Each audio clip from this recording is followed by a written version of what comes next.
Hello everyone. I welcome you all to yet another video of UGC Net Social Work. I hope you're all doing well in your life और आप सभी का examination का preparation काफ़ी अच्छा चल रहा होगा। तो चलिए शुरू करते हैं। शुरू करने से पहले as usual let's have a look at our syllabus. So अभी हम लोग हैं यूनिट 1 में which is the nature and development of social work. And so talking about this unit 1, I have already made video on the starting 3 points and uploaded in the channel. Those who haven't seen that video are requested to go and see that. अगर हम आज के video की बात करें तो आज हम डिस्कस करेंगे ये वाला topic, social work as a profession in India. और इस टॉपिक में हम लोगों को करना है values, competencies and code of ethics for the social work practitioners. तो देखिए आज का ये जो वीडियो है इस टॉपिक पे, so this is the part 2। Part 1 I have already uploaded और पार्ट 1 में मैंने आप लोगों से डिस्कस किया था ये वाला sentence, social work as a profession in India. तो इस वीडियो में मैंने अच्छी तरीके से आप लोगों को एक्सप्लेन किया था कि प्रोफेशन का मीनिंग क्या होता है और सोशल वर्क का domain, is it a profession in India, अगर वो नहीं है तो वो क्यों नहीं है। और साथ में मैंने आपको वेस्टर्न कंट्रीज़ के भी एग्जांपल दिए थे जहाँ पे सोशल वर्क की हिस्ट्री 300-400 सालों की है और वहाँ पे सोशल वर्क कैसे एक अच्छे लेवल पर है और वहाँ पे social work is considered as a profession as against India जहाँ पर सोशल वर्क का डोमेन काफ़ी डिस्टिंक्ट चैलेंजेस फेस करता है जिसके वजह से social work is not a profession. So दोस्त who haven't seen that video I request you आप पहले वो वीडियो देख लें, उसके बाद पार्ट 2 ये वाला वीडियो देखें। तो अभी आपके स्क्रीन में यहाँ पर पार्ट 1 का वीडियो फ्लैश हो रहा होगा, उसका लिंक फ्लैश हो रहा होगा I mean, so you can click here and directly see that video. तो चलिए शुरू करते हैं। शुरू करने से पहले अगर मैं आप लोगों से पूछूं कि ये जो वर्ड्स हैं values, competencies and code of ethics, इसको जनरेट कौन करता है, इसको देता कौन है। तो देखिए इसका आंसर है, अगर हम इंटरनेशनल लेवल पे बात करें तो काफ़ी सारे ऑर्गेनाइजेशंस हैं जैसे कि NASW, national association of social workers, IFSW, international federation of social workers, BASW, British association of social workers, AASW, Australian association of social workers etcetera. तो ऐसे काफ़ी सारे ऑर्गेनाइजेशंस हैं जिन्होंने सोशल वर्क के डोमेन में इनका हिस्ट्री है, they have a history of more than 50 years in the domain of social work, or through research, through continuous work in the domain of social work, they have come up with values, competencies and code of ethics in the social work, right? तो अगर हम India की बात करें तो क्या India में भी ऐसे ऑर्गेनाइजेशंस हैं? तो जी हाँ, इंडिया में भी ऐसे ऑर्गेनाइजेशंस हैं। अगर आप सर्च करें तो minimum 8 to 10 organisations all India level पर हैं। उनमें से इस ऑर्गेनाइजेशन का आपने नाम सुना होगा, NAPSWI, national association of professional social workers in India, NAPSWI। तो ऐसे ही काफ़ी सारे ऑर्गेनाइजेशंस इंडिया में भी हैं। अगर आप उनके वेबसाइट में जाएंगे, अभी फॉर एग्जांपल अगर आप NAPSWI के वेबसाइट में जाएंगे तो उन्होंने भी अपने वेबसाइट में values, competencies and code of ethics in social work upload किए हुए हैं। They have made a well made document and they have uploaded it, so you can anyways you can anyways and always go to their website and check this out। But देखिए India में ना social work का domain it faces a challenge, और वो क्या है मैंने आपको पार्ट 1 में एक्सप्लेन किया था। मैं आपको यहाँ पर एक ब्रीफ ओवरव्यू दे दूँ।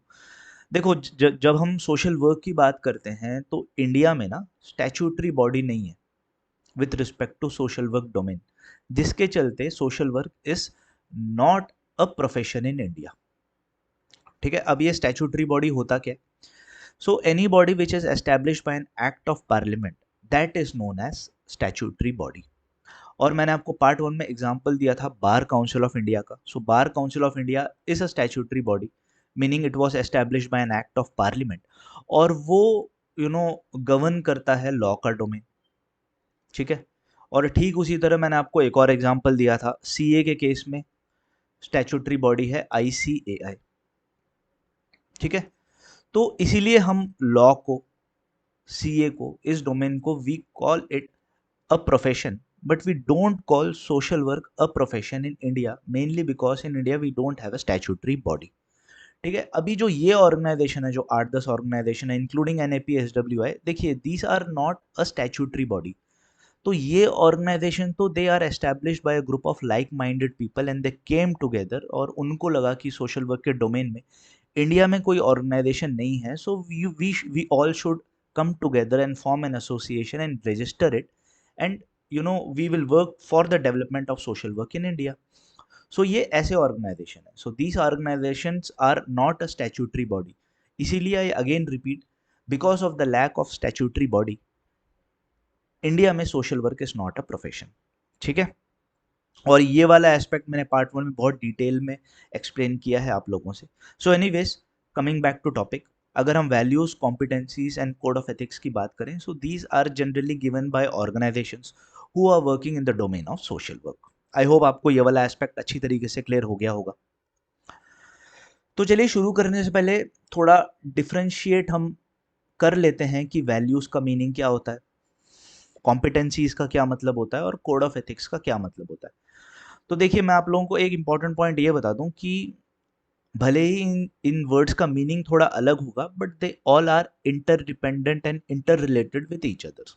ठीक है, तो यानी जो आप वैल्यूज में देखेंगे, सो यू विल रियलाइज कि वैल्यूज वाला एस्पेक्ट कॉम्पिटेंसीज में भी आता है, और जब आप कॉम्पिटेंसी को पढ़ेंगे तो देन यू विल रियलाइज कि वैल्यूज और कॉम्पिटेंसी का पार्ट दोनों कोड ऑफ एथिक्स में भी रिफ्लेक्ट होता है.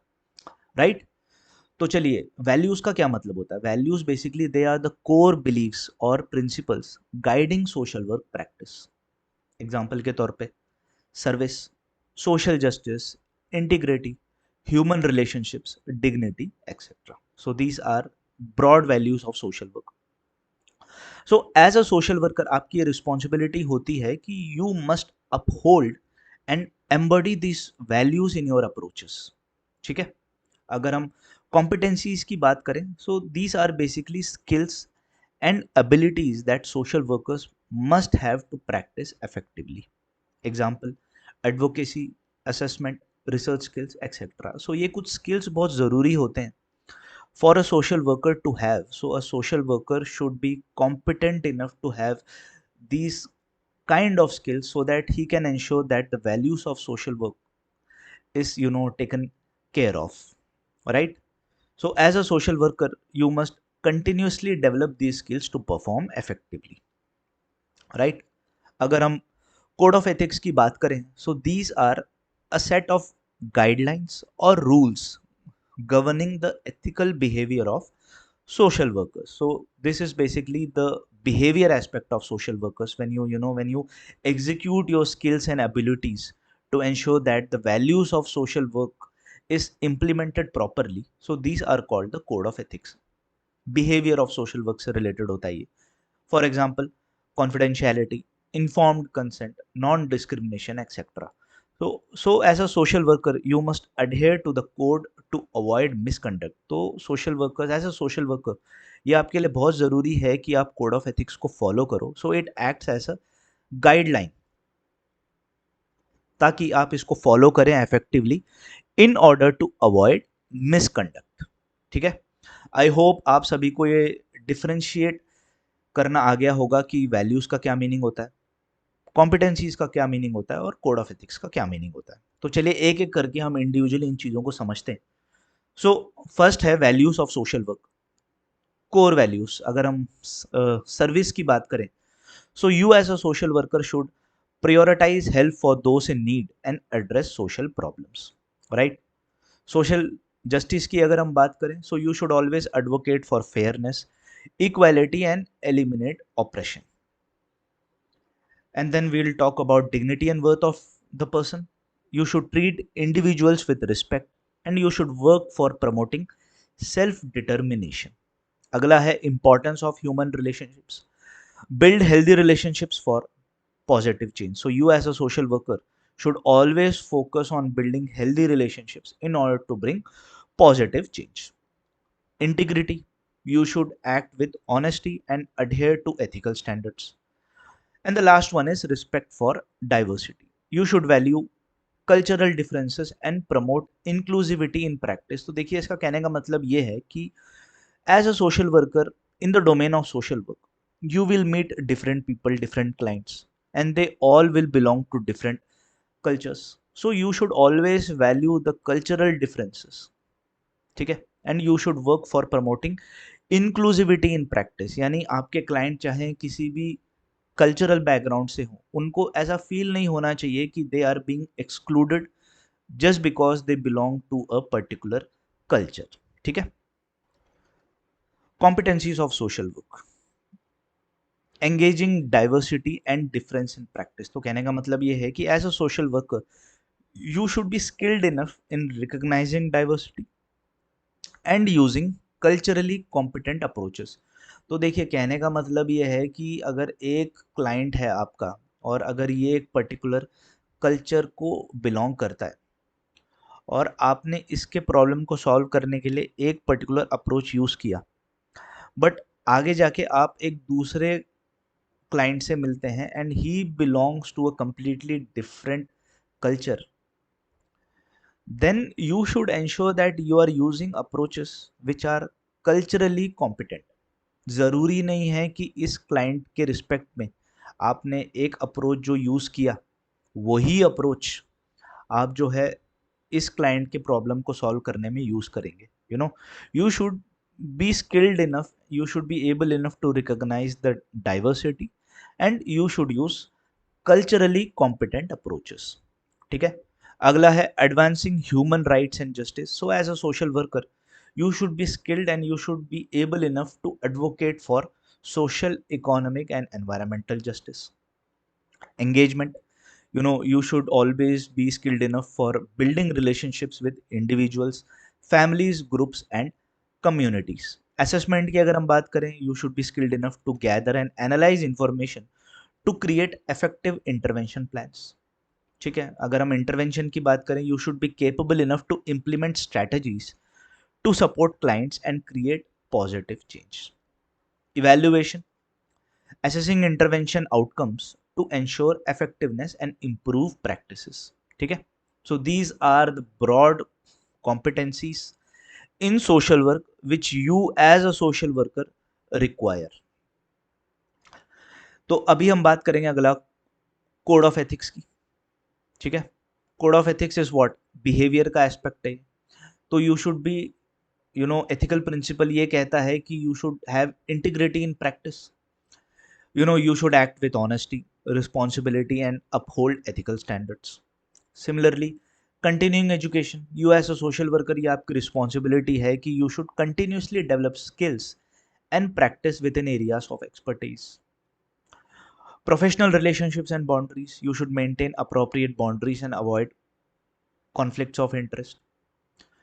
Confidentiality की अगर हम बात करें, you should always protect client privacy and only disclose information when necessary। Culture, cultural sensitivity, you should respect cultural diversity and provide culturally competent services। Research, you should seek to contribute to the profession's literature and share their knowledge at conferences, seminars, workshop and professional meetings. तो कहने का मतलब ये है कि देखिए as a social worker you should continuously work to update your knowledge, and not only you should work to continuously update your knowledge, but at the same time you should also have a contributing nature to contribute to the profession's literature। आपके contribution से जो social work का जो knowledge है वो increase होना चाहिए। ऐसा नहीं है कि देखिए 2024 में आपने एज अ सोशल वर्क के स्टूडेंट जो इंफॉर्मेशन आपने गैदर करा वही 2030 में आने वाले social workers same knowledge gather करेंगे। नहीं, you as a social worker should work towards, you should indulge yourself in research, ताकि जो एग्जिस्टिंग नॉलेज है वो इंक्रीज हो सके, डेवलप हो सके, ताकि आने वाला सोशल वर्कर अपने टाइम में आपसे हाई लेवल का नॉलेज गेन करे। And it will only be possible when you will be contributing to the professions literature. ठीक है। आप रिसर्च करिए और जो भी नॉलेज है आप उसको कॉन्फ्रेंसेस में, सेमिनार्स में, वर्कशॉप में या अदर प्रोफेशनल मीटिंग्स में शेयर करिए। ठीक है। So this was all about code of ethics.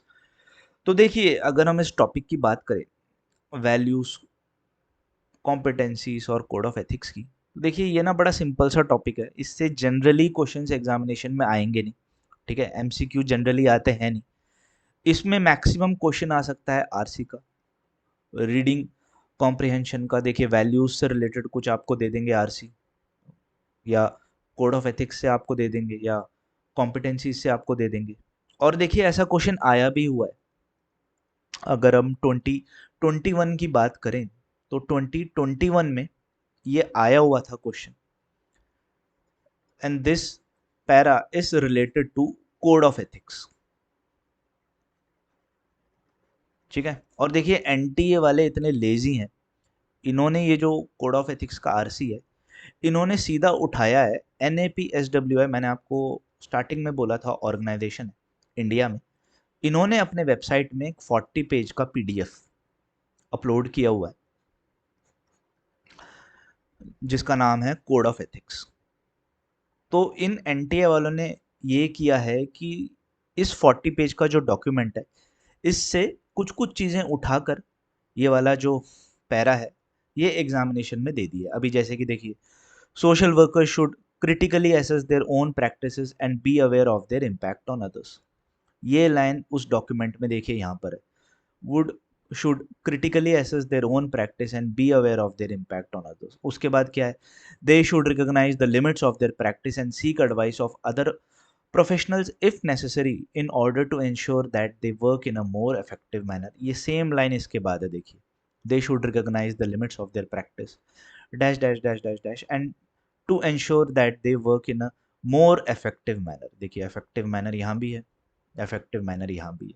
तो इस एनटीए वालों ने सीधा NAPSWI के कोड ऑफ एथिक्स से उठाकर आपको एक दे दिया है पैरा।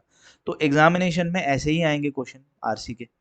और देखिए मैंने पूरा हाईलाइट किया हुआ है, अगर आप लोग इस डॉक्यूमेंट को चेक करना चाहते हैं तो इस वीडियो के डिस्क्रिप्शन में मैं इसका लिंक अटैच कर दूंगा। 40 पेज का डॉक्यूमेंट है and you should also read that, क्या पता एग्जामिनेशन में आ जाए क्वेश्चन। देखिए ये भी है पेज नंबर 33 में, ये सारी चीज़ें जो हैं आपको, जो मैंने हाईलाइट की हुई हैं, आपको इस पैरा में मिल जाएगा। ठीक है, and I request you all, इस लेक्चर के बाद आप इस 40 पेज का जो डॉक्यूमेंट है उसको देखें, एक रीडिंग मार लें। तो एग्जामिनेशन में not just for this topic, इससे रिलेटेड या किसी और टॉपिक से रिलेटेड आपको ना एक सोशल वर्क का जो डोमेन है, एक ओवरऑल एक ओवरव्यू मिलेगा, एक अच्छा नॉलेज मिलेगा। और एंड आई अश्योर यू वो नॉलेज डेफिनेटली आपको एग्जामिनेशन में इस क्वेश्चन में या किसी और क्वेश्चन में डेफिनेटली काम तो आने ही वाला है, राइट। तो ठीक है फ्रेंड्स, इसी के साथ हमारा ये वाला वीडियो ओवर हो जाता है और इसी के साथ हमारा ये वाला टॉपिक भी ओवर हो जाता है। If you have any doubt you can always mail me at this email ID, I will be happy to help you out. तो चलिए हम मिलेंगे अगले वीडियो में, तब तक के लिए all the best and do take care of yourselves.